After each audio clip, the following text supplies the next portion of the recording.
ఓం శాంతి.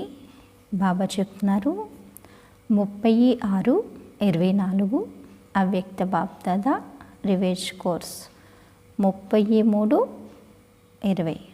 బాబా అంటారు, ఈరోజు మనసును ఆరోగ్యంగా ఉంచుకునేందుకు మధ్య మధ్యలో 5 క్షణాలైనా కేటాయించి మనసు యొక్క ఎక్సర్సైజ్ చేయండి. బాబా ఏం చెప్తున్నారు, ఈరోజు మనసును ఆరోగ్యంగా ఉంచుకునేందుకు మధ్య మధ్యలో 5 క్షణాలైనా కేటాయించి మనసు యొక్క ఎక్సర్సైజ్ చేయండి. అంటే మధ్య మధ్యలో మనసుకి ఏం చేయండి, ఒక 5 నిమిషాలు మనసుని ప్రశాంతం చేసుకుని ఎక్సర్సైజ్ చేయండి అని చెప్తున్నారు బాబా.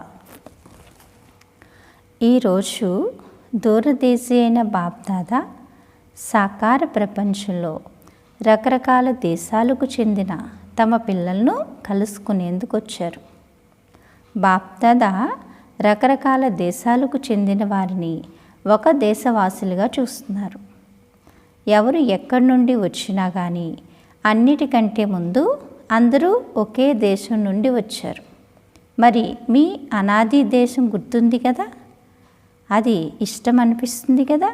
బాబా అంటున్నారు, చూడండి ఈరోజు అందరూ తలొక దేశం నుంచే వచ్చారు, కానీ బాబాకైతే అందరూ ఒకే చోట నుంచి వచ్చినట్టుగా కనిపిస్తున్నారు. అందరూ ఒకే చోట కూర్చున్నారు. అదేవిధంగా మనందరిది ఒకే దేశం కదా, మీ అనాది దేశం గుర్తుందా, అది ఇష్టం అనిపిస్తుందా అని అడుగుతున్నారు. ఏంటది మన అనాది దేశం ఏంటి? బాబాతో పాటు మీ అనాది దేశం కూడా చాలా ప్రియమైనదిగా అనిపిస్తుంది కదా, పరంధామం కదా. అందరం ఎక్కడి నుంచి వచ్చాం? అందరం పరంధామం నుంచి వచ్చాం. కాకపోతే ఇక్కడ ఈ శరీరంలో ఈ భూమిపైన జన్మ తీసుకున్నాక అందరూ కర్మల లెక్కానుసారం తలొక చోట జన్మ తీసుకున్నారు. బాబా అంటారు, ఈరోజు బాప్దాదా పిల్లలందరి 5 స్వరూపాలను చూస్తున్నారు. 5 స్వరూపాలు ఏవో తెలుసు కదా అని అడుగుతున్నారు బాబా. తెలుసా? మరి తెలుసు కదా, చెప్పండి. తెలుసు కదా. 5 ముఖాల బ్రహ్మకు కూడా పూజ జరుగుతుంది. బ్రహ్మకు కూడా ఏంటి, 5 ముఖాలుగా పూజ జరుగుతుంది. ఎందుకని? ఈ 5 స్వరూపాల వల్ల. బాప్దాదా పిల్లలందరి 5 స్వరూపాలని చూస్తున్నారు. ఏం చూస్తున్నారు? 5 స్వరూపాలని చూస్తున్నారంట. అవేంటంటే బాబా అంటారు, ఈరోజు మొదటిది అనాది జ్యోతిర్బిందు స్వరూపం. ఫస్ట్ది ఏంటి? అనాదిగా ఎవరు మనం? జ్యోతిర్బిందు స్వరూపం. మీ స్వరూపం గుర్తుంది కదా, మర్చిపోలేదు కదా. అనాదిగా ఎవరు మనం? బిందు స్వరూపం గుర్తుందా? ఇక రెండవది ఆది దేవతా స్వరూపం. ఫస్ట్ అనాది బిందు స్వరూపం, 2 ఆది దేవతా స్వరూపం. దేవతా స్వరూపంలోకి చేరుకున్నారా? 5 స్వరూపాలు మనం మురళి విన్నంతసేపు 5 స్వరూపాలను ఏం చేయాలి? మనం అభ్యాసం చేయాలి, అంటే అనుభవం చేసుకోవాలి. ఫస్ట్ బిందు, తర్వాత ఏంటి? బిందువు నుండి దేవత. ఇక మూడవది మధ్యలో పూజ్య స్వరూపం, అది కూడా గుర్తుంది కదా. బిందు, దేవత, తర్వాత ఏంటి? మూడవది పూజ్య స్వరూపం. మీ అందరి పూజ జరుగుతుందా, లేక భారతవాసీల పూజనే జరుగుతుందా? బాబా అడుగుతున్నారు పిల్లలందరినీ. అంటే భగవంతుడు భారతదేశంలో అవతరించాడు కాబట్టి ఒక్క భారతవాసీల పూజ జరుగుతుందా, లేకపోతే విదేశీయులు అందరి పూజ జరుగుతుందా? భగవంతుడి పిల్లలుగా ఎవరైతారో వాళ్ళందరికీ జరుగుతుంది కదా. మీ పూజ జరుగుతుందా? కుమారులు వినిపించండి, మీ పూజ జరుగుతుందా? కనుక మూడవది ఏంటి? పూజ్య స్వరూపం. ఇక నాలుగవది ఏంటి? సంగమయుగి బ్రాహ్మణ స్వరూపం కదా. చివరిలో ఏంటి? పరిస్థా స్వరూపం. అర్థమైందా? 5 స్వరూపాలు. అనాదిగా బిందు స్వరూపం, ఆదిలో దేవతా స్వరూపం అంటే సత్యయుగంలో దేవతా స్వరూపం, ద్వాపరయుగంలో పూజ్య స్వరూపం, సంగమయుగంలో బ్రాహ్మణ స్వరూపం, లాస్ట్కి బ్రాహ్మణసో సంగమయుగంలోనే పరిస్థాసో బిందు, బిందుసో దేవత. ఇలా 5 స్వరూపాలు అభ్యాసం. మరి ఈ 5 స్వరూపాలు గుర్తొచ్చేసాయా అని అడుగుతున్నారు బాబా. గుర్తొచ్చాయా, మర్చిపోతారా? అచ్చా, ఒక్క క్షణంలో ఈ 5 స్వరూపాలు మిమ్మల్ని అనుభవం చేసుకోగలరా? బాబా అంటున్నారు ఒక్క క్షణంలో ఈ 5 స్వరూపాల్ని మీరు అనుభవం చేసుకోగలరా అని అడుగుతున్నారు బాబా. చేసుకోగలరా చెప్పండి. 1, 2, 3, 4, 5 అనుభవం చేసుకోగలరా? ఈ 5 స్వరూపాలు ఎంత ప్రియమైనవి.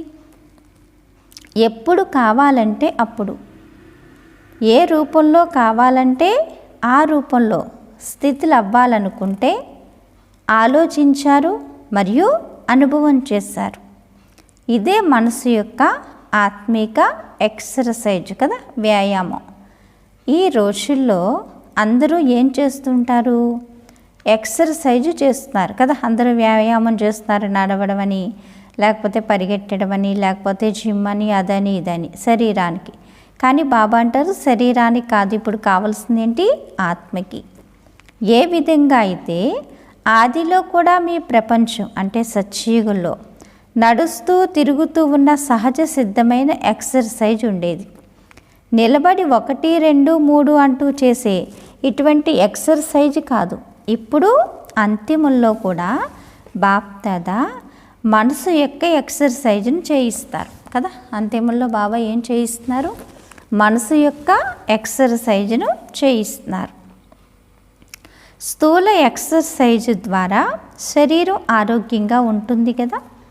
ఇప్పుడు నడుస్తూ తిరుగుతూ ఈ మనసు ఎక్సర్సైజ్ను చేస్తూ ఉండండి. ఇందుకొరకు సమయం కేటాయించవలసిన అవసరం లేదు. 5 క్షణాలను ఎప్పుడైనా కేటాయించగలరా లేదా? బాబా అడుగుతారు. ఎక్కువ సమయం అక్కర్లేదు, కనీసం 5 క్షణాలని మీరు కేటాయించలేరా? 5 క్షణాలు కేటాయిస్తే చాలు, ఏమైపోతారు? ఈ ఎక్సర్సైజ్ పూర్తయిపోతుంది. బాబా అడుగుతున్నారు 5 క్షణాలను కూడా కేటాయించలేనంతగా ఎవరైనా అంత బిజీగా ఉన్నారా అని అడుగుతున్నారు. ఎవరైనా ఉంటే చేతులెత్తండి. 5 క్షణాలు కూడా మాకు బాబాని స్మృతి చేయడానికి, ఈ ఎక్సర్సైజ్ చేయడానికి మాకు ఖాళీ లేదు అన్నవాళ్ళు ఎవరైనా ఉంటే చేతులెత్తండి అంటున్నారు బాబా. మళ్ళీ తర్వాత ఏం చెయ్యం? సమయం దొరకలేదు అని అన్నారు కదా, ఇలా అన్నారు కదా. సమయం లభిస్తుందా? మధ్య మధ్యలో ఈ వ్యాయామాన్ని చెయ్యండి. ఏ పనిలో ఉన్నా కానీ 5 క్షణాల ఈ మనసు ఎక్సర్సైజ్ను చేసినట్లయితే మనసు ఎల్లప్పుడూ ఆరోగ్యంగా ఉంటుంది, సరిగ్గా ఉంటుంది. ప్రతి గంటలో ఈ 5 క్షణాల ఎక్సర్సైజ్ను చెయ్యండి అని బాప్దాదైతే అంటారు. వీలవుతుందా? బాబా అడుగుతున్నారు పిల్లలు, వీలవుతుందా?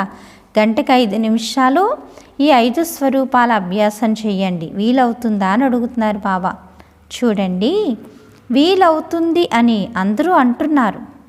గుర్తుపెట్టుకోండి, ఓం శాంతి భవనాన్ని గుర్తుపెట్టుకోండి. మర్చిపోవద్దు. మనసులో రకరకాల ఫిర్యాదులు ఉంటాయి కదా.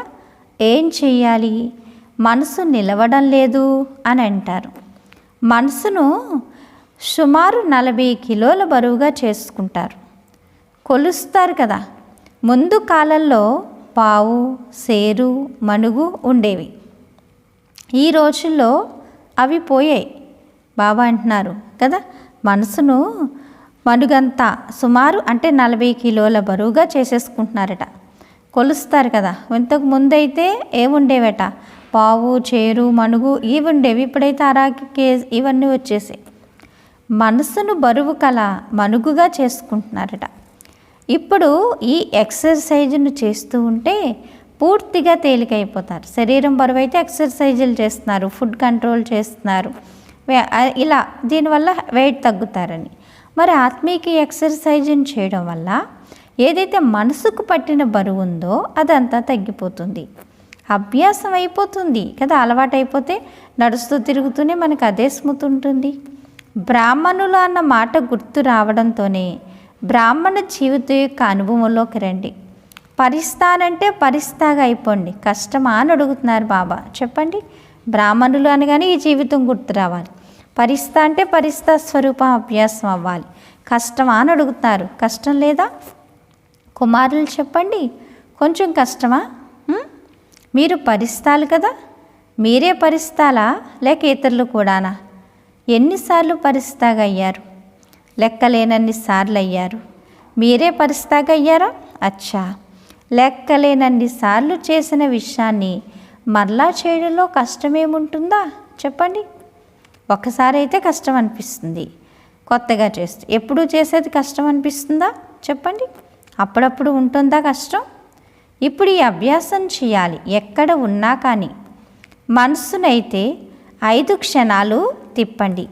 చుట్టూ తిరిగి రండి. అన్ని చోట్లకు తిరిగి రావడం అంటే మంచిగా అనిపిస్తుంది కదా. టీచర్లు మంచిగా ఉన్నారు కదా. ఒక్క రౌండ్ వేయడం వస్తుంది కదా. ఒక్క రౌండ్ వేయండి, మరలా కర్మలోకి వెళ్ళిపోండి. అంతే. ప్రతి గంటలో ఒక్కసారి రౌండ్ వేయడం, మళ్ళీ పనిలో పడిపోవడం.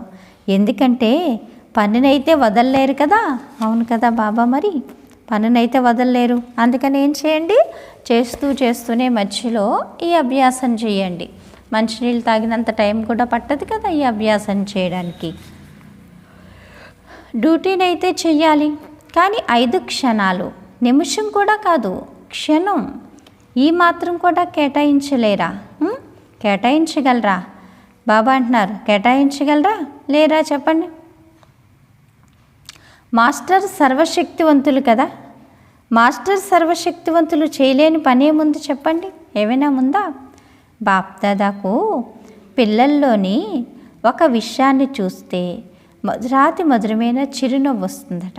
బాబాకి పిల్లల్లోనూ ఒక విషయాన్ని చూసినప్పుడు ఏమొస్తుంది? మధురమైన చిరునవ్వు వస్తుందట. ఏ విషయంలో నవ్వు వస్తుంది? ఛాలెంజ్ చేస్తారు, కరపత్రాలు ముద్రిస్తారు, భాషణ చేస్తారు, కోర్సు చెప్తారు. కోర్సులో ఏమని చెప్తారు? మేము విశ్వ పరివర్తన చేస్తాము అని చెప్తారు. ఇలా అందరూ చెప్తారు కదా, లేక చెప్పరా చెప్పండి? అందరూ చెప్తారా, లేక కేవలం భాషణ చేసేవారే చెప్తారా? ఒకవైపేమో విశ్వ పరివర్తన చేస్తాము, మాస్టర్ సర్వశక్తివంతులము అని చెప్తారు. ఇంకొక వైపేమో మీ మనసును నా మనసు అని అంటారు. మనసుకు యజమానులు మాస్టర్ సర్వశక్తివంతులు. అయినా కూడా కష్టమని అంటుంటే నవ్వు రాదా మరి? మనసుకి యజమానులు మాస్టర్ సర్వశక్తివంతులు అంటే కదా.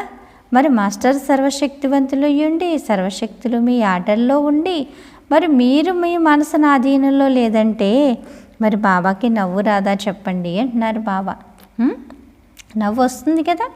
నా మనసు ఒప్పుకోవడం లేదని ఎప్పుడైతే అనుకుంటారో ఆ సమయంలో మిమ్మల్ని చూసి మీరే నవ్వుకోవాలి. నా మనసు ఒప్పుకోవట్లేదు, నా మనసు నా మాట వినట్లేదంటే మీ మనసే మీ మాట వినకపోతే మీరు విశ్వాన్ని ఎలా పరివర్తన చేస్తారు? స్వయమే అవ్వకపోతే అది చూసి బాబాకి నవ్వు వస్తుందట. మీకు మీరే నవ్వుకోవాలంటున్నారు బాబా. మనసులో ఏదైనా విషయం వస్తే అది 3 రకాల రేఖల మాదిరిగా ఉండడం బాప్దాదా చూశారట.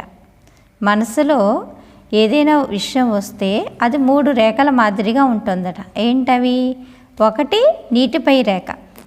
నీటిపై రేఖ అంటే గీతని గీసి చూసారా? నీటిపైన గీసే గీత ఉంటుందా? గీత గీయనే వెంటనే అది చెదిరిపోతుంది కదా, చెరిగిపోతుంది, ఏముండదు. గీస్తారు కదా. ఇక రెండవది ఏంటి? కాగితం పైన కదా. కాగితం పైన కానీ పలక పైన కానీ ఎక్కడైనా గీత గీయడం. అన్నిటికంటే పెద్ద గీత రాతిపైన గీత. రాతిపైన గీతను గీసిన గీతను చెరిపేయడం చాలా కష్టం. నీటిలో గీసిన గీత చెరగదు, చెప్పక్కర్లే, చెరిగిపోతుంది, అది వెళ్ళిపోతుంది. ఇక రెండవది ఏంటి? కాగితం పైన. ఇక మూడవది ఏంటి? రాయి పైన. రాయి పైన గీసింది కాగితం అయితే కొంతకాలానికన్నా చెరుగుతుంది, రాయి పైన అయితే చెరుగుతుందా కదా. చాలాసార్లు పిల్లలు తమ మనసులో రాతిపైన గీతల్లా పక్కా గీతను గీసుకుంటున్నారట. అన్నదాన్ని బాప్దాదా చూస్తున్నారట. దానిని చెరపాలన్నా చెరగడం లేదు. అటువంటి గీత ఉండడం మంచిదా? ఇప్పటి నుండి చెయ్యం, ఎప్పటి నుండి జరగదు అని ఎన్నోసార్లు ప్రతిజ్ఞను కూడా చేశారట. కానీ మరలా పరవశులైపోతారు. అప్పుడు బాప్దాదాకు పిల్లలపై ద్వేషం రాదు, కానీ దయ కలుగుతుందట. ఎందుకని? పరవశులైపోయారు అని. కనుక పరవశులపై దయ కలుగుతుంది.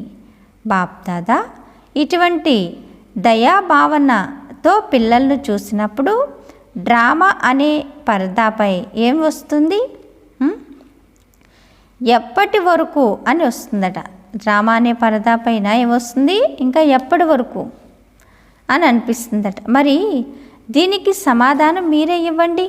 ఎప్పటి వరకు, ఎప్పుడు తయారవుతారు, ఎప్పటి వరకు ఇది సమాప్తమైపోతుందో కుమారులు సమాధానం ఇవ్వగలరా? కుమారులు చాలా ఫ్యాషన్, చాలా ప్లాన్స్ తయారు చేస్తారు కదా, మరి ఎప్పటి వరకు చెప్పగలరా అని అడుగుతున్నారు బాబా. చెప్పగలరా? చివరి వరకు ఇది, చివరి వరకు ఇది, ఎప్పటి వరకు చెప్పండి. ఎప్పటి వరకు అన్నదానికి జవాబు వస్తుందా? దాదీలు చెప్పండి. ఎప్పటి వరకైతే సంగమయుగం ఉంటుందో అప్పటి వరకు కాస్త ఉంటుంది. అయితే సంగమయుగం కూడా ఎప్పటి వరకు ఉంటుంది? పరిస్తాగా అయ్యేంత వరకు ఉంటుంది. అది కూడా ఎప్పటి వరకు? బాబా చెప్పాలి. పరిస్తాగా అవ్వాల్సింది మీరా లేక బాబానా? ఎవరు? మానవా బాబానా? కాబట్టి దీనికి సమాధానం ఆలోచించాలి.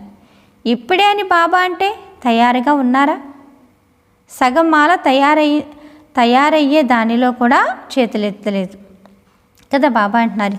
పోనీ బాబా మీద పెట్టినప్పుడు ఇప్పుడే అని బాబా అన్నారనుకోండి, ఇప్పుడే సమాప్తం అయిపోతుంది, ఇప్పుడే సత్యుగం వచ్చేస్తుందని. మరి అందరూ తయారుగా ఉన్నారా? సగం మాల తయారయ్యే దానిలో కూడా చేతులెత్తలేదు అంటే ఇంకా సగం కూడా తయారవ్వలేదు. బాబా అంటారు, బాప్దాదా ఎల్లప్పుడూ పిల్లలను సంపన్న స్వరూపంలో చూడాలనుకుంటున్నారట. ఎలా చూడాలనుకుంటున్నారు? సంపన్న స్వరూపంలో చూడాలనుకుంటున్నారు. బాబాయే మా ప్రపంచం అని అంటారు. దీన్నైతే అందరూ అంటూ ఉంటారు కదా. ఇంకో ప్రపంచం ఏదైనా ఉందా? మరి బాబాయే మా ప్రపంచం అంటున్నారు, కరెక్టేనా? లేక ఇంకో ప్రపంచం ఉందా? చెప్పండి. మరి బాబాయే ప్రపంచం. ఈ ప్రపంచం బయట ఇంకేముంది? కేవలం సంస్కారాలు పరివర్తన చేసుకునేది ఉంది. బ్రాహ్మణుల జీవితంలో ఎక్కువలో ఎక్కువగా విఘ్న రూపంగా అయ్యేదేంటి? సంస్కారం. అది తమ సంస్కారమైనా లేక ఇతరుల సంస్కారమైనా సరే, జ్ఞానమైతే అందరిలో ఉంది, శక్తులు కూడా అందరి వద్ద ఉన్నాయి. కానీ కారణం ఏమిటి? ఏ శక్తినైతే ఏ సమయంలో కార్యంలోకి తీసుకువచ్చేది ఉంటుందో ఆ సమయంలో అది ప్రత్యక్షమయ్యేందుకు బదులుగా కాస్త ఆలస్యంగా ప్రత్యక్షమవుతుందట. సమయానికి ప్రత్యక్షం అవ్వాల్సిన శక్తి ఏమవుతుంది? కార్యంలో కాస్త ఆలస్యంగా అవుతుంది. అప్పుడు పని అవుతుందా? ఇలా అనకుండా అలా అని ఉంటే బాగుండేది, ఇది చెయ్యకుండా అది చేస్తుంటే చాలా బాగుండేది అని తర్వాత ఆలోచిస్తారట. కానీ గడిచిపోయిన సమయం అయితే గడిచిపోయింది కదా. అలాగే అందరూ ఇది సహన శక్తి, ఇది నిర్ణయ శక్తి, ఎలా ఉపయోగించాలి అని ఆలోచిస్తూ ఉంటారు కూడా. కానీ కొద్ది సమయంలో తేడా వచ్చేస్తుంది. ఇంకో విషయం ఏంటి? సరే, ఒకసారి శక్తి అవసరమైన సమయంలో కార్యంలోకి రాలేదు, ఇలా చేయకుండా అలా చేయాల్సి ఉండాలి కదా అని తర్వాత అనుభూతి కూడా చేశారు. ఇది తర్వాత అర్థమవుతుంది. కానీ ఆ పొరపాటును ఒక్కసారి అనుభవం చేసిన తర్వాత ఇక ముందు కొరకు అనుభవీలుగా అయ్యి మరలా అది జరగకుండా దాన్ని మంచిగా రియలైజ్ చేసుకోవాలి కదా. ఒకసారి చేసాం, అది తప్పు అన్నప్పుడు ఏం చేయాలి? ఇంకోసారి చేయకుండా చూసుకోవాలి, జరగకుండా ఉండాలి కదా. అప్పుడే ఉన్నతి జరగగలదు. బాబా అంటారు, ఇది తప్పు, ఇది ఒప్పు అని ఆ సమయంలో అర్థమవుతుంది. కానీ అదే పొరపాటును రెండోసారి చేయకూడదు. ఇందుకొరకైతే మీకు మీరే మంచిగా రియలైజేషన్ చేసుకోవాలి. అందులో కూడా పూర్తి శాతం పాస్ అవ్వరు. మాయ చాలా చతురమైంది కదా, మాయ చాలా తెలివైంది. మీలో సహనశక్తి తక్కువగా ఉందనుకోండి, ఆ సహనశక్తిని ఉపయోగించవలసిన విషయమే మీకు వస్తుంది. ఒకసారి మీరు తెలుసుకున్నారు, కానీ మాయ ఏం చేస్తుందంటే ఇంకోసారి వచ్చేటప్పుడు కాస్త రూపాన్ని మార్చుకుని వస్తుంది. ఒకసారి మీరు దాన్ని తెలుసుకున్నారనుకోండి, అప్పుడు రెండోసారి ఏం చేస్తున్నాం, వీళ్ళకి ఇది తెలిసిపోయింది అని చెప్పి ఇంకో రూపంలో వస్తుందట. అంటే ఏ రూపంలో వచ్చినా సరే మనం తెలుసుకునేలా ఉండాలి. బాబా అంటున్నారు విషయం అదే ఉంటుంది కానీ రూపం మారుతుంది. ఈ రోజుల్లో ప్రపంచంలో పాత వస్తువులకు మెరుగు పెట్టి కొత్త వాటికంటే కొత్తవిగా కనిపించేలా చేస్తున్నారు కదా. పాత వస్తువులకి ఏం చేస్తున్నారు, ఇప్పుడు మెరుగు పెడుతున్నారు, పెట్టి కొత్తవి కూడా పనిచేయు వాటి ముందు అంత బాగా తీర్చిదిద్దుతున్నారు కదా. బాబా అంటారు ఎందుకంటే ఏం చేస్తున్నారు, కొత్తవిగా కనిపించేలా చేస్తున్నారు కదా. అదేవిధంగా మాయ కూడా ఇలా మెరుగు పెట్టుకొని వస్తుందట. కానీ ఆ విషయం యొక్క రహస్యం అయితే అదే ఉంటుంది. మీలో ఈర్ష్య వచ్చిందనుకోండి, ఈర్ష్యకు కూడా రకరకాల రూపాలు ఉంటాయి, ఒక్క రూపంలో ఉండదు. బీజం ఈర్ష్యయే ఉంటుంది కానీ వేరే రూపంలో వస్తుంది. అసలైతే విషయం ఈర్ష్యే, కానీ మాయ ఏం చేస్తుంది, రకరకాల రూపాల్లో వచ్చి మోసం చేస్తుంది. బాబా అంటారు ఆ రూపంలోనే రాదు, అప్పుడు మీరు ముందు అదే విషయం ఉండింది, ఇప్పుడైతే విషయమే మారిపోయింది కదా అని చాలాసార్లు ఆలోచిస్తారు. కానీ బీజం అయితే అదే ఉంటుంది, కేవలం రూపం పరివర్తన అవుతుంది. అందుకొరకు ఏ శక్తి అవసరం, పరిశీలించే శక్తి అవసరం. మా ఏ రూపంలో వచ్చింది, ఎలా వచ్చి నన్ను పడగొడుతుంది అని చెప్పేసి ప్రతి సెకండు కూడా మనం ఏం చేయాలి, పరిశీలించాలి అని చెప్తున్నారు బాబా కదా. బాబా అంటారు ఇందుకొరకై రెండు విషయాల్లో అటెన్షన్ పెట్టుకోండి అని బాప్దాదా ముందు కూడా చెప్పు ఉన్నారు. ఒకటేంటి, స్వచ్ఛమైన మనసు, స్వచ్ఛత లోపల ఉంచుకోండి.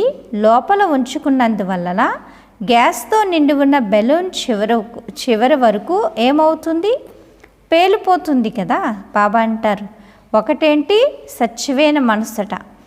లోపల ఉంచుకున్నందువలన గ్యాస్తో నిండిన బెలూన్ వరకు చివరి వరకు ఏమవుతుంది, పేలిపోతుంది కదా. కనుక స్వచ్ఛమైన మనసు సరే ఆత్మల ముందు చెప్పుకోవడానికే కొంచెం సంకోచం అనిపించవచ్చు. నన్ను ఏ దృష్టితో చూస్తారో తెలియదు అని కాస్త సిగ్గు కూడా వస్తుంది. కానీ స్వచ్ఛమైన మనసుతో అనుభూతితో బాబా ముందు పెట్టండి. పొరపాటు జరిగింది బాబాకు చెప్పేశానని అనుకోవడం కాదు, అవును నా వల్ల పొరపాటు జరిగిందని ఏదో ఆజ్ఞాపించినట్లు చెప్పడం కాదు, అనుభూతి శక్తితో స్వచ్ఛమైన మనసుతో, కేవలం బుద్ధితో కాకుండా మనసుతో ఒకవేళ బాప్దాదా ముందు అనుభూతి చెందినట్లయితే మనసు ఖాళీ అయిపోతుంది, చెత్త అంతమైపోతుంది. విషయాలు పెద్దవిగా ఏమీ ఉండవు, చిన్నవే ఉంటాయి. కానీ ఒకవేళ మీ మనసులో చిన్న చిన్న విషయాలు కూడా ప్రోగు చేసుకుంటూ పోతూ ఉంటే వాటితోనే మనసు నిండిపోతుంది. ఖాళీగా అయితే ఉండదు కదా. మనసు ఖాళీగా లేనప్పుడు మనోభిరాముడు ఎక్కడ కూర్చుంటాడు, బాబా కూర్చోవడానికి స్థలమే ఉండదు కదా. స్వచ్ఛమైన మనసుకి సాహెబ్ రాజీ అవుతాడు. అందుకని స్వచ్ఛమైన మనసుతో ఉండండి. మనసుని ఎప్పటికప్పుడు ఖాళీగా పెట్టుకోండి. మనకి పనికిరాని చెత్తంతా వదిలిపెట్టేయండి. ఏదైనా ఉంటే బాబాకి ఇచ్చేయండి. మీరు ఖాళీ అయిపోండి. అంతే తప్పించి మనసులో బరువు పెట్టుకుని చెత్త పెట్టుకుని బరువు అయిపోయి భగవంతుడు కూర్చోవడానికి స్థానం లేకుండా అయితే చేసుకోకండి అని చెప్తున్నారు బాబా. స్వచ్ఛమైన మనసును చూసి శివబాబా సంతోషిస్తారట. నేను ఎవరైనా ఏ విధంగా ఉన్నా కానీ నీ వాడినే అని అంటారు. నెంబర్ వారీగా ఉండవలసిందే అని బాప్దాదా కూడా తెలుసు. కనుక బాప్దాదా ఆ దృష్టితో మిమ్మల్ని చూడరు. కానీ స్వచ్ఛమైన మనసు ఉండాలి. రెండవది ఏంటి, బుద్ధి లైన్ ఎల్లప్పుడూ సదా స్పష్టంగా ఉండాలి. బుద్ధి లైన్ ఎలా ఉండాలి, ఎల్లప్పుడూ కూడా స్పష్టంగా క్లియర్గా ఉండాలి. లైన్లో అంతరాయాలు ఉండకూడదు. బాబా అంటారు కట్టప్పులుగా ఉండకూడదు. కట్టుగా ఉందనుకోండి ఏమవుతుంది, క్లియరెన్స్ ఉండదు. అవసరమైన సమయంలో బాప్దాదా అదనపు శక్తిని ఇవ్వాలనుకుంటారట, ఆశీర్వాదాలు ఇవ్వాలనుకుంటారు, ఆనందంగా సహాయం చేయాలనుకుంటారు. ఒకవేళ అంతరాయాలు ఉన్నట్లయితే అవి లభించు. లైన్ క్లియర్గా ఉంటే అవతల వాళ్ళ మాట మనకి క్లియర్గా అర్థమవుతుంది. లేదనుకోండి ఏమవుతుంది, అర్థం కాదు. అదేవిధంగా బాబా కూడా మనకి ఆశీర్వాదాలు ఇస్తారు, శక్తిని ఇస్తారు, సహాయం చేస్తారు. కానీ ఇవన్నీ మనకు అనుభవం కావాలి అంటే ఏం చేయాలి చెప్పండి? ఏం చేయాలి? ఏముండాలి మన మనసులో? స్వచ్ఛత ఉండాలి. అవంతరాలు ఉన్నట్లయితే అవి అనుభవం అవ్వు. లైన్ స్పష్టంగానే లేదు, శుద్ధంగా లేదు. కట్పిల్ ఉన్నట్లయితే లభించవలసిన ప్రాప్తి లభించదు. కొంతమంది ఇలా అంటారు, అనరు కానీ అనుకుంటారు. కొందరికి చాలా సహయోగం లభిస్తుంది. బ్రాహ్మణుల సహయోగం కూడా లభిస్తుంది, పెద్దలది లభిస్తుంది, బాప్దాదా నుండి కూడా లభిస్తుంది. మాకు తక్కువ లభిస్తుంది. బాబా అంటారు, ఇందుకు కారణం ఏంటి? బాబా అయితే దాత కదా. బాబా ఎవరు? దాత, సాగరుడు. ఏది కావాలనుకుంటే దాన్ని, ఎంతగా తీసుకోవాలనుకుంటే అంతగా తీసుకోండి. బాప్దాదా బండారీకి తాళమేమీ లేదు కదా. బాబా బండారీకి తాళమైతే లేదు, కాపలాదారుడు లేడు. బాబా అని అనగానే అన్నీ అంతగా కదా. బాబా అని అనగానే అన్నీ హాజరైపోతాయి కదా. మనస్ఫూర్తిగా బాబా అంటే చాలు, ఏవి కావాలో అవి వచ్చేస్తాయి అంటున్నారు బాబా. బాబా అని అనండి మరియు తీసుకోండి. దాత కదా, దాత కూడా మరియు సాగరుడు కూడా. బాబా ఎవరు? దాత, సాగరుడు. ఇంకా మనకి లోటేంటి చెప్పండి? ఇక లోటేముంటుంది? కానీ ఈ 2 విషయాలు ఉండాలట. ఏంటా 2 విషయాలు చెప్పమంటారా బాబాని? పిల్లలకు అర్థమైందా? స్వచ్ఛమైన మనసు, స్వచ్ఛమైన హృదయం కదా. శత్రుతను చెయ్యకండి కదా. బాబా అంటారు స్వచ్ఛమైన మనసు, స్వచ్ఛమైన హృదయం. అప్పుడే భగవంతుడు కూర్చుంటాడు అక్కడ. అది లేకుండా చతుర్థనైతే చేయకండి. చాలా చతుర్థను చూపిస్తూ ఉంటారట, హంగామా రకరకాల చతుర్థను చూపిస్తున్నారట. కనుక స్వచ్ఛమైన మనసు, స్వచ్ఛమైన మనసు. ఇంకొకటి, బుద్ధి లైన్ సదా క్లీన్గా ఉందా అని చెక్ చేసుకోండి. ఈనాటి సైన్స్ సాధనాల్లో కూడా కొంచెం డిస్టర్బెన్స్ ఉన్నా అది క్లియర్గా పని చెయ్యవు కదా. కనుక దీనిని తప్పకుండా చెయ్యండి అని చెప్తున్నారు బాబా. బాబా అంటారు ఇంకొక విశేషమైన విషయం ఏంటంటే, ఈ సీజన్లోని చివరి టర్న్ కదా, అందుకని చెప్తున్నాము కదా. సీజన్లో లాస్ట్ మిల్లానికి చెప్పిన మురళి కదా ఇది. అందుకని బాబా అంటారు ఇది కేవలం విదేశీయుల కొరకే కాదు, అందరి కొరకు. చివరి టర్న్లో మీరు ఎదురుగా కూర్చున్నారు కనుక మీకే చెప్పాల్సి వస్తుంది. సంస్కారం అనండి లేక నేచర్ అనండి. నేచర్ అయితే చివరిది వారికి ఉంటుంది కదా. నేచర్ అయితే ఎవరిది? వాళ్ళకు ఉంటుంది అన్న దానిని బాప్దాదా చూశారట. బాబా అంటారు సరళ స్వభావం ఉన్నప్పుడే సర్వులకు స్నేహితులుగా, అన్ని విషయాల్లో సంబంధాల్లో సఫలులుగా, మనసులో విషయాలుగా ఉండగలరు. వాణిలో మధురత రాగలదు అని చెప్తున్నారు బాబా కదా. వాణిలో ఏముండాలి? మధురత ఉండాలి. నిర్లక్ష్యంతో కూడుకున్న నేచర్ అంటే స్వభావం ఉండకూడదు. ఎలా ఉండకూడదు? నిర్లక్ష్యంతో కూడుకున్న స్వభావం అయితే ఉండకూడదు. మన స్వభావం ఎప్పుడు చాలా మధురంగా మంచిగా ఉండాలని చెప్తున్నారు బాబా. బాబా అంటారు నిర్లక్ష్యం అనేది వేరే విషయం. ఈజీ నేచర్ అంటే ఎటువంటి సమయం, ఎటువంటి వ్యక్తి, ఎటువంటి పరిస్థితి అన్నదాన్ని పరిశీలిస్తూ స్వయాన్ని సరళంగా చేసుకోవాలి. ఈజీ అనగా కలుపుగోలుతనం, బిగుసుకుపోయి ఉండే నేచర్గా, విపరీతమైన అధికారికంగా ఉండకూడదంట. అఫీషియల్గా ఉండడం మంచిదే కానీ అది విపరీతంగా ఉండకూడదు కదా. అఫీషియల్ ఉండాలి కానీ విపరీతంగా ఉండకూడదు, అది ఎక్కువైపోకూడదు అంటున్నారు బాబా. సమయాన్ని బట్టి అఫీషియల్గా ఉండడం అనేది ఒక్కొక్కసారి గుణంగా లేక విశేషతగా అనిపించదు. చిన్నవారైనా పెద్దవారైనా కానీ సమయానికి మిమ్మల్ని మీరు మలుచుకోగలగాలి కదా. మనల్ని మనం మలుచుకోవాలి వాతావరణాన్ని బట్టి. కలుపుగోలుతనం కలవారిగా ఉండగలగాలి. పెద్దవారితో పెద్దరికంతో నడవగలగాలి, చిన్నవారితో చిన్నవారిగా నడవగలగాలి కదా. బ్రహ్మబాబా అలాగే ఉండేవారట, పెద్దవాళ్ళతో పెద్దగా, చిన్నపిల్లలతో చిన్నపిల్లల. అందుకే ప్రతి ఒక్కళ్ళు బాబాని ఏమనుకునేవారు? బాబా నావాడు అని. సహచరులతో సహచరులుగా అయ్యి నడవగలగాలి. పెద్దవారిపై గౌరవంతో నడవగలగాలి. సులభంగా మలుచుకోగలగాలి. ఎక్కడ ఎలా కావాలంటే అలా మోల్డ్ అయిపోవాలి. శరీరాన్ని కూడా ఈజీగా ఉంచుకుంటారు కదా. ఎక్కడ కావాలంటే అక్కడ, ఎలా కావాలంటే అలా తిప్పగలరు. శరీరం బిగుసుకుని ఉంటే ఎలా అంటే అలా తిప్పలేరు. బిగుసుగా ఉందనుకోండి విరిగిపోతుంది, తిరగదు కదా. అందుకని ఎలా ఉండాలి? మెత్తగా ఉండాలి, అంటే వంగే విధంగా ఉండాలంటున్నారు బాబా.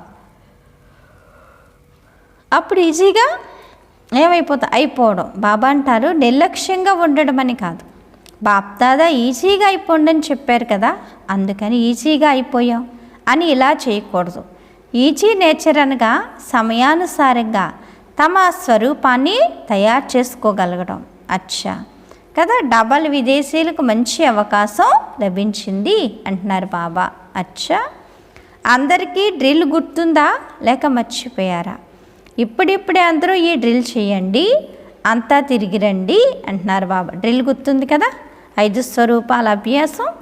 నలువైపులా కల సర్వశ్రేష్ఠ ఆత్మలకు, నలువైపుల నుండి ప్రియ స్మృతులను సమాచారాన్ని పంపించేవారికి చాలా మంచిగా భిన్న భిన్న సంబంధాలతో స్నేహపత్రాలను మరియు తమ స్థితిగతులను వ్రాసేశారు.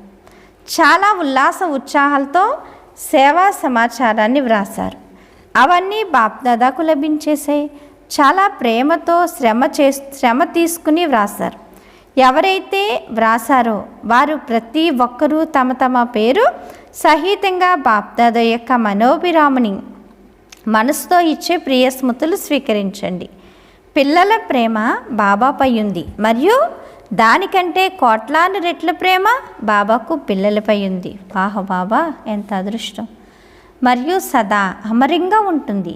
స్నేహి పిల్లలు వారు బాబా నుండి వేరు కాలేరు, బాబా పిల్లల నుండి వేరు కాలేరు. తోడుగా ఉన్నారు, తోడుగానే ఉంటారు. బాబా అంటారు అచ్చా, సదా స్వయాన్ని బాబా సమానంగా తయారు చేసుకుని నలువైపులా కల పిల్లలకు బాబా నయనాలకు మనసుకు మస్తకానికి సమీపంగా ఉండేవారికి, సదా ఒకే బాబా యొక్క ప్రపంచంలో ఉండేవారికి, సదా ప్రతి అడుగులో బాబాను అనుసరించేవారికి సదా విజయులుగా అవుతాము మరియు విజయులుగా ఉంటాము అనే విశ్వాన్ని మరియు కదా బాబా అంటారు. నషాలో ఉండేవారికి, అతి శ్రేష్టమైన అల్లారు ముద్దు పిల్లలకు, ప్రియాతి ప్రియమైన పిల్లలందరికీ బాప్దాదాల ప్రియ స్మృతులు మరియు నమస్తే.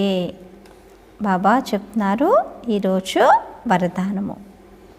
బాబా అంటారు ప్రతి క్షణంలోని ప్రతి సంకల్పం యొక్క మహత్వాన్ని తెలుసుకుని క్షమాఖాతాను నిండుగా చేసుకునే సమర్థ ఆత్మభవ. కదా, ఏం చెప్తున్నారు ఈరోజు బాబా వరదానం? ప్రతి క్షణంలో ప్రతి సంకల్పం యొక్క మహత్వాన్ని తెలుసుకుని క్షమాఖాతాన్ని పెంచుకోండి, అప్పుడే సమర్థాత్మలుగా అవుతారు అని. సంగమ యుగంలో అవినాశి బాబా ద్వారా ప్రతి సమయం అవినాశి ప్రాప్తులు కలుగుతూ ఉంటాయి. మొత్తం కల్పంలో ఇటువంటి భాగ్యాన్ని ప్రాప్తి చేసుకునేందుకు ఇదే సమయం. కనుక మీ స్లోగన్ ఇప్పుడు కాకున్నా మరెప్పుడూ లేదు. ఏ శ్రేష్ఠ కార్యం చేయాలన్నా దాన్ని ఇప్పుడే చేయాలి. ఈ స్మృతి ద్వారా ఎప్పుడూ సమయం, సంకల్పాలు మరియు కర్మలను వ్యర్థంగా పోగొట్టుకోరు. సమర్థ సంకల్పం ద్వారా జమాఖాతా నిండుగా అయిపోతుంది మరియు ఆత్మ సమర్థంగా అయిపోతుంది అని చెప్తున్నారు బాబా. స్లోగన్ను ప్రతి మాట ప్రతి కర్మ యొక్క అలౌకికతయే పవిత్రత. సాధారణతను అలౌకికతలోకి పరివర్తన చెయ్యండి అని చెప్తున్నారు బాబా. కదా, ఏంటి స్లోగన్? ఏంటి? మాట కర్మ అలౌకికంగా ఉండాలి, పవిత్రతలు ధారణ చేసినట్లుగా ఉండాలి, సాధారణత కనిపించకూడదు, అలౌకికతలోకి పరివర్తన చేసేయాలి అని చెప్తున్నారు. అచ్చా, ఓం శాంతి. థ్యాంక్ యూ బాబా. మధురాతి మధురమైన ఆత్మీక తండ్రికి ఆత్మీక పిల్లల యొక్క ప్రియ స్మృతులు. గుడ్ మార్నింగ్ మరియు నమస్తే నమస్తే నమస్తే. మధురమైన బాబా, ప్రియమైన బాబా, నా బాబా, ధన్యవాదాలు బాబా. ఓం శాంతి. థ్యాంక్ యూ బాబా. ఈరోజు సుమానం నేను పుణ్య ఖాతాను జమ చేసుకునే ఆత్మను అనుకోండి. నేను పుణ్య ఖాతాను జమ చేసుకునే ఆత్మను. అచ్చా. ఓం శాంతి.